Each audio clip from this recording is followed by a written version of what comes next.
show is because we talk a lot about the arts, and he has a very extraordinary story in the arts, and he's been doing it, I would say, since 5 years old.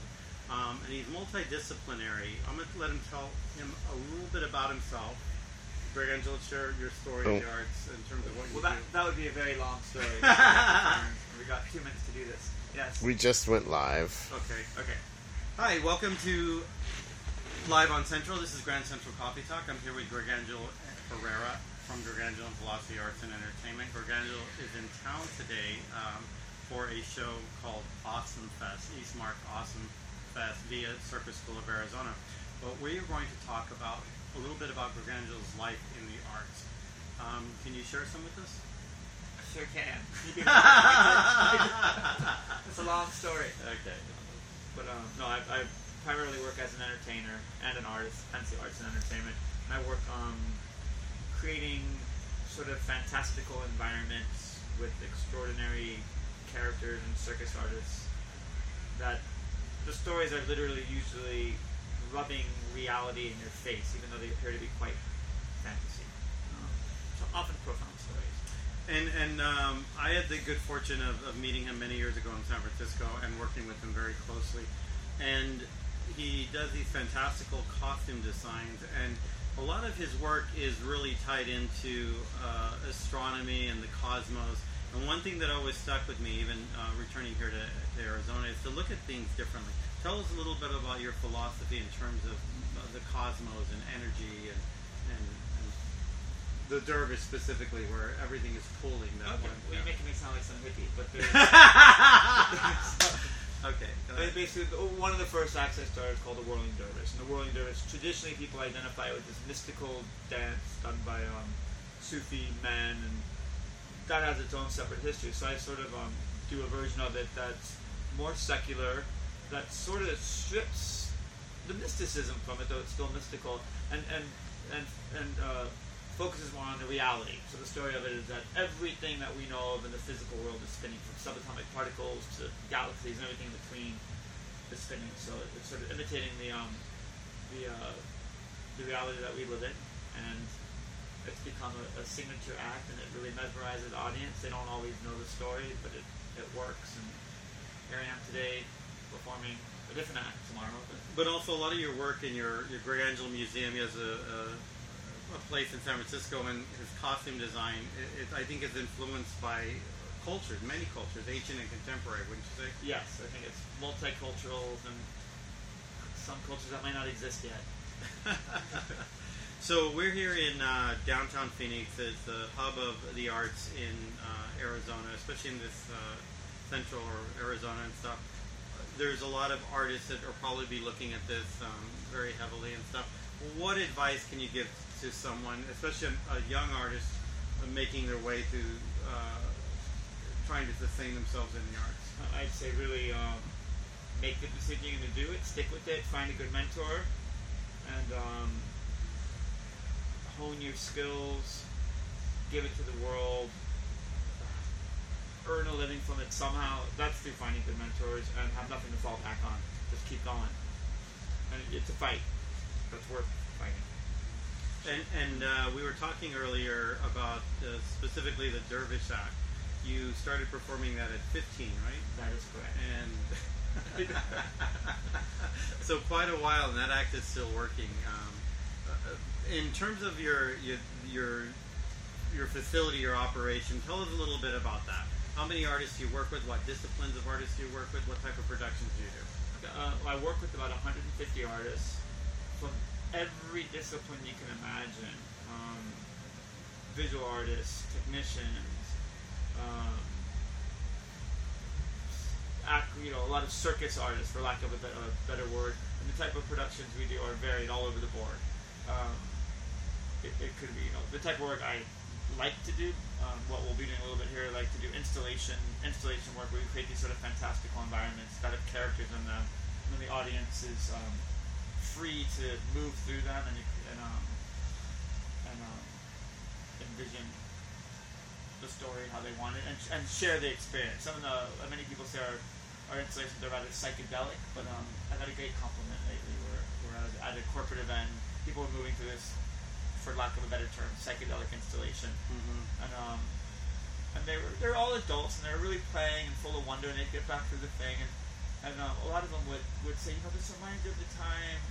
I'll preface this by saying I've never done drugs before, but they would be saying, this reminds me of the time I did LSD, or I did whatever, but this is so much better. And other people would be saying, not just watching it, people would be saying, why? And the answer I kept hearing over and over again is because you can see it too. And I was like, this is so cool. So they're shared experiences that people can have together.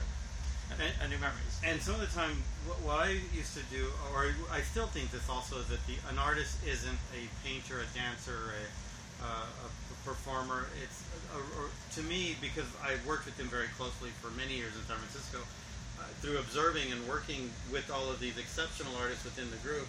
An artist is a person that can imagine something or pull something from another place or reality and then manifest it through those other disciplines of painting, music, and so he works with some incredibly talented people, as is he is. He's a painter, he's a musician, he's a ringmaster, he's a choreographer. So this multidisciplinary facet to being an artist, I think, is part of the magic of being successful and sustaining yourself, but also continually evolving as an artist. You're never really finished. And he used to share all the time when we were working together. He didn't really, if somebody copied his work or somebody was doing something close to that, it didn't upset him because imagination isn't, it's not finite. You just keep evolving those pieces, as you can see through his work. If you go to gregangelo.com, you'll see some of the installation work that he's talking about. Also, the Greg Angelo Museum is on there and stuff. And then you'll see the amount of talent that he works with himself. So I was really excited to have him here. Would you like to share anything else with our audience? I think if we're talking to artists, I think it's really important that artists learn to collaborate. So that's going to be the key to your success completely. Don't try to own your work. Let the world have it. Let others be inspired by it. I think as soon as you start protecting everything, you're not going to move very far. In fact, the name of my company is Velocity, which is D equals D over T. It's distance over time. Just keep moving forward. Leave everybody choking in the tail of your tongue. Keep going. Just do it. Live and keep creating. Live in the moment. Keep moving forward. But I think the collaborating and keeping your passion fueled. That was a good discipline because at any time in the Greg Angelo Museum, there'd be anywhere from 5 to 15 artists working all on top of each other, all different disciplines. In fact, there was a good. Recently, there was an artist working on a painting there, and there was a article being written about the house, and she was doing something that's right at the entrance, and the writer asked, "Oh, what's the painting going to be?" And she looked up, and she's like, "I have no idea. Probably 5 other people are going to paint over it." So it's great. I love that that everybody I work with they've lost that kind of ego and are absolutely willing to be there and excited to see what it will become.